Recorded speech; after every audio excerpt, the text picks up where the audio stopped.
Hello everyone, मैं हूँ रीता पड्डा और मेरे चैनल हिंदी कक्षा में आप सबका बहुत स्वागत है। बच्चों, आज की इस हिंदी कक्षा में हम करने जा रहे हैं ध्वनि पाठ से संबंधित अतिरिक्त प्रश्नोत्तर, यानी इस पाठ से, इस कविता से रिलेटेड एक्स्ट्रा क्वेश्चन आंसर। बच्चों, प्रीवियस वीडियोस में इस चैप्टर के दूसरे महत्वपूर्ण विषयों के बारे में मैं आप सभी को विस्तार से पढ़ा चुकी हूँ, जिनके लिंक इस वीडियो के डिस्क्रिप्शन बॉक्स में भी आपको मिल जाएंगे। उन वीडियोस को भी एक बार ज़रूर देख लीजिएगा और मेरी सारी वीडियोस और उनके नोटिफिकेशन आपको टाइम टू टाइम मिलते रहे, इसके लिए चैनल को सब्सक्राइब और बेल आइकन के बटन को प्रेस ज़रूर कर लीजिए। तो आज की इस वीडियो में मैंने इस कविता से रिलेटेड हर एक प्रश्न को कवर करने की कोशिश की है। बच्चों, आपके एग्जाम के लिए ये वीडियो बहुत ही उपयोगी और महत्वपूर्ण है, इसीलिए आप इस वीडियो को बड़े ही ध्यान से और शुरू से अंत तक पूरा ज़रूर देखिएगा। और अगर आपको ये वीडियो अच्छी लगे तो वीडियो को लाइक और शेयर ज़रूर कर देना। तो आइए जल्दी से शुरू करते हैं अपनी आज की हिंदी कक्षा। प्रश्न 1, ध्वनि इस कविता के कवि कौन हैं? उत्तर, इस कविता के कवि हैं सूर्यकांत त्रिपाठी निराला जी। प्रश्न 2, कविता के शीर्षक ध्वनि का अर्थ क्या है? उत्तर, ध्वनि शब्द का शाब्दिक अर्थ है आवाज। प्रश्न 3, कवि ने इस कविता का शीर्षक ध्वनि क्यों रखा होगा?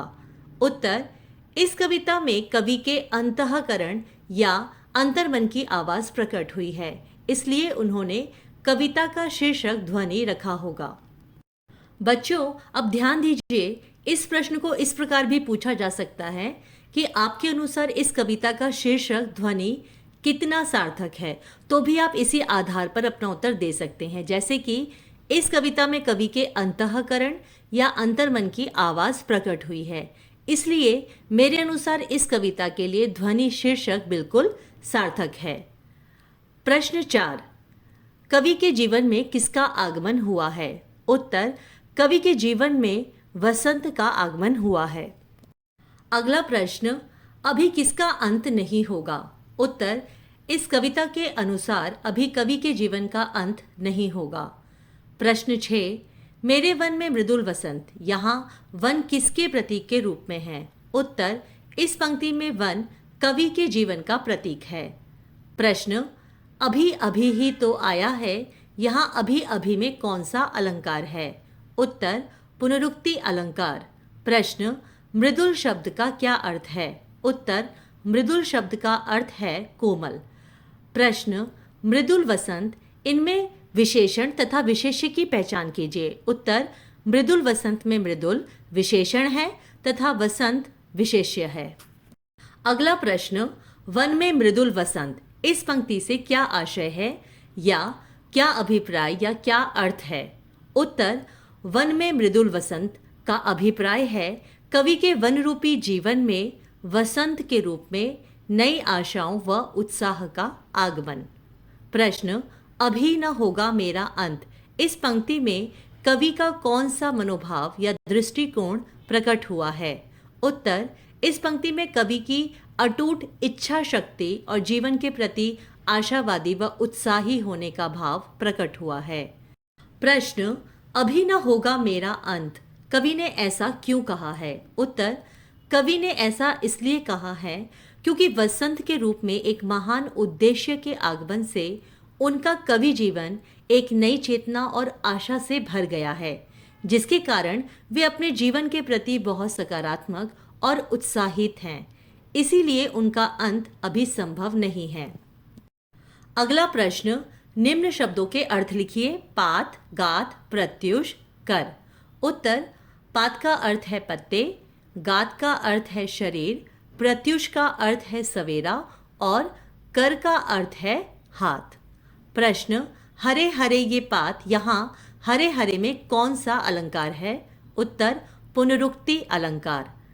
प्रश्न, कविता में निद्रित कलियां किसका प्रतीक हैं? उत्तर, कविता में निद्रित कलियां आलस्य और निराशा में डूबे हुए नवयुवकों का प्रतीक हैं। प्रश्न, कोमल गात, इनमें विशेषण तथा विशेष्य की पहचान कीजिए। उत्तर, इनमें कोमल विशेषण है तथा गात विशेष्य है। अगला प्रश्न, कविता में वसंत के आगमन से होने वाले किस परिवर्तन का उल्लेख किया गया है? उत्तर, वसंत आने से वृक्षों पर नई नई हरी पत्तियां, डालियां और सुंदर कलियां आने लगी हैं जो कोमलता को धारण किए हुए हैं। कविता में इसी परिवर्तन का उल्लेख किया गया है। प्रश्न, कवि कैसा सवेरा जगाना चाहते हैं? उत्तर, कवि मनोहर सवेरा जगाना चाहते हैं। प्रश्न, कवि कलियों को कैसे जगाना चाहते हैं? उत्तर, कवि कलियों को स्वप्न के समान अपने कोमल हाथों से जगाना चाहते हैं। प्रश्न, प्रत्युष शब्द का पर्यायवाची और विलोम शब्द लिखिए। उत्तर, प्रत्युष शब्द का पर्यायवाची शब्द है सवेरा, सुबह या भोर, और इसका विलोम शब्द है रात्रि या रात। अगला प्रश्न, निद्रित शब्द का विलोम लिखिए। उत्तर, निद्रित शब्द का विलोम शब्द है जागृत। प्रश्न, कलियां कोमल में किस अलंकार का प्रयोग हुआ है? उत्तर, कलियां कोमल में अनुप्रास अलंकार का प्रयोग हुआ है। प्रश्न, मैं ही अपना स्वप्न मृदुल कर फेरूंगा निद्रित कलियों पर, इन पंक्तियों से कवि का क्या आशय है? उत्तर, इसका आशय यह है कि कवि स्वप्न के समान अपनी रचनाओं के कोमल स्पर्श से हताश, निराश और आलस्य से घिरे नवयुवकों में नवचेतना व ऊर्जा का संचार करना चाहते हैं। प्रश्न, तंद्रालस शब्द का क्या अर्थ है? उत्तर, तंद्रालस शब्द का अर्थ है नींद से अलसाया हुआ। अगला प्रश्न, लालसा शब्द का क्या अर्थ होता है? उत्तर, लालसा शब्द का अर्थ होता है किसी चीज को पाने की इच्छा या कामना। प्रश्न, अनंत शब्द का क्या अर्थ होता है? उत्तर, अनंत शब्द का अर्थ होता है जिसका अंत ना हो। प्रश्न, अंत शब्द का विलोम क्या है? उत्तर, अंत शब्द का विलोम शब्द है आरंभ। प्रश्न, कविता में पुष्प किसका प्रतीक है? उत्तर, कविता में पुष्प शब्द नवयुवकों का प्रतीक है। प्रश्न, कवि पुष्प पुष्प से क्या खींच लेना चाहता है? उत्तर, कवि पुष्प पुष्प से तंद्रालस लालसा खींच लेना चाहता है। अगला प्रश्न, कवि पुष्पों को सहर्ष किससे सींचना चाहते हैं? उत्तर, कवि पुष्पों को सहर्ष अपने नवजीवन के अमृत से सींचना चाहते हैं। प्रश्न, कवि फूलों को कहाँ का द्वार दिखाना चाहते हैं? उत्तर, कवि खिले हुए फूलों को अनंत का द्वार दिखाना चाहते हैं। प्रश्न, पुष्प पुष्प से तंद्रालस लालसा खींच लूंगा मैं, इसका क्या आशय है? उत्तर, इसका आशय यह है कि कवि पुष्प के समान युवाओं के भीतर की निष्क्रियता, आलस्य, निराशा आदि अवगुणों और कमियों को दूर करके उन्हें नवीन कार्यों के लिए प्रेरित करना चाहते हैं। प्रश्न, कवि पुष्पों को अनंत का द्वार दिखाना चाहते हैं, क्यों? उत्तर, कवि पुष्प रूपी युवाओं को अनंत का द्वार दिखाना चाहते हैं जिससे वे भी अपने श्रेष्ठ कार्यों से पुष्प के समान खिलकर अपनी आभा व सुगंध से पूरे राष्ट्र को सुशोभित कर सकें।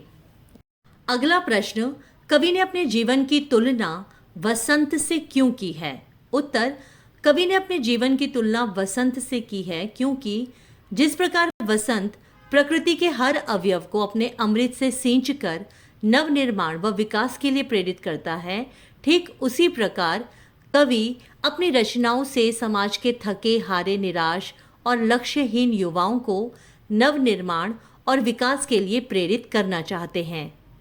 प्रश्न, इस कविता का उद्देश्य क्या है?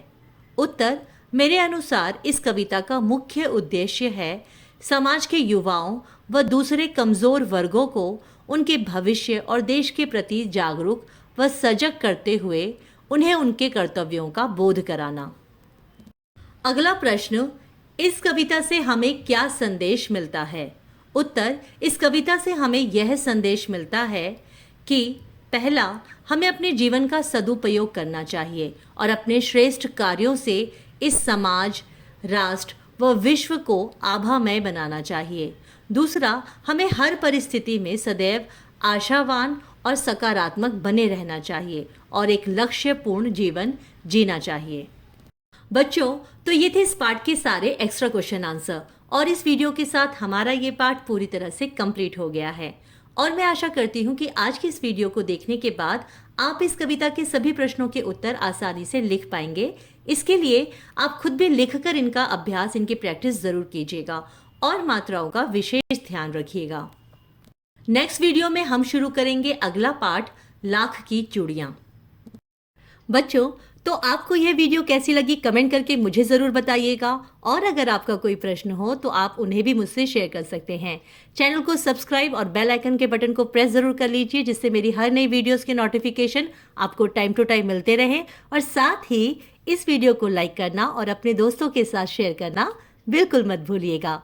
तो मिलते हैं अगली वीडियो में। आप सब इसी तरह खुश रहिए, स्वस्थ रहिए और हिंदी पढ़ते रहिए। धन्यवाद।